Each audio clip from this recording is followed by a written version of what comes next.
Hello friends, welcome to எம்எம்டின் kitchen. இன்னைக்கு நம்ம சேனலில் என்ன பார்க்க போகிறோன்னா, ஒரு சூப்பரான முட்டை கிரேவி தான் பார்க்க போகிறோம். வெறும் வெங்காயம் மட்டும் இருந்தாலே போதும், இந்த முட்டை கிரேவி நீங்கள் சூப்பராக செஞ்சிடலாம். இப்போ வாங்க நம்ம எப்படி செய்யறதுன்னு பார்க்கலாம். எண்ணெய் ஆட் பண்ணிக்கோங்க.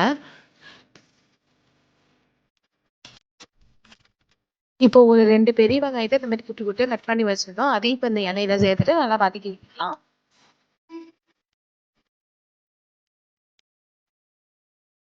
இது கூடவே தேவையான அளவுக்கு சால்ட் ஆட் பண்ணிக்கோங்க. சால்ட் ஆட் பண்ணிட்டு நல்லா வதக்கி விட்டுக்கோங்க. இப்போ இது கூடவே தண்ணி 1 கிளாஸ் சேர்த்துக்கோங்க. அதிகமாக வேண்டாம், நம்ம வந்து கிரேவி மாதிரி தான் பண்ண போகிறோன்றதுனால தண்ணி கம்மியாகவே சேர்த்துக்கோங்க. தண்ணி சேர்த்துட்டு நல்லா கிண்டி விட்டுக்கோங்க. வெங்காயம் வதக்கும் போதே நம்ம சால்ட் வந்து சேர்த்துருப்போம். பத்தலைன்னா நீங்கள் இப்போ வேணால் ஆட் பண்ணிக்கோங்க. நம்ம தண்ணி ஆட் பண்ணதுனால மஞ்சத்தூள் வந்து 1/2 ஸ்பூன் சேர்த்துக்கோங்க. கார மிளகாத்தூள் 1 ஸ்பூன் சேர்த்துக்கோங்க. அப்படி இல்லைன்னா உங்கள் காரத்துக்கு ஏற்ற மாதிரி சேர்த்துக்கோங்க. இப்போ இது கூடவே வீட்டு மிளகாத்தூள் 1 ஸ்பூன் சேர்த்துக்கோங்க. பெரிய ஸ்பூனாக சேர்த்துக்கோங்க.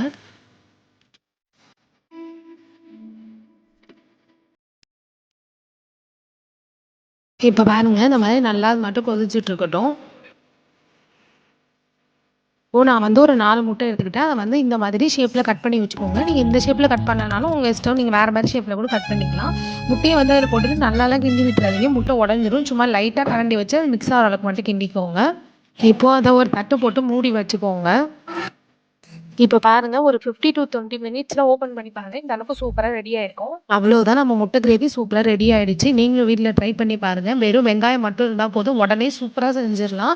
சாதம் வடிச்சிட்டு என்னடா தொட்டுக்க செய்யறதுன்னு யோசிச்சுட்டு இருந்தீங்கன்னா, அந்த டைமில் வீட்டில் முட்டை இருந்ததுன்னா இதை செஞ்சு பாருங்க. உடனே செஞ்சோன்னா டேஸ்ட்டும் அவ்வளோ சூப்பராக இருக்கும். நீங்களும் வீட்டில் ட்ரை பண்ணி பார்த்துட்டு எப்படி இருந்தது கமெண்ட்டில் சொல்லுங்கள். வீடியோ பிடிச்சிருந்தா லைக் பண்ணுங்கள், கமெண்ட் பண்ணுங்கள், ஷேர் பண்ணுங்கள். மறக்காமல் எம்எம்டின் கிச்சனை சப்ஸ்கிரைப் பண்ணிக்கோங்க. அப்போ தான் நம்ம நெக்ஸ்ட் போகிற வீடியோவில் உங்களுக்கு உடனே அப்டேட் ஆகும். தேங்க்யூ ஃபார் வாட்சிங்.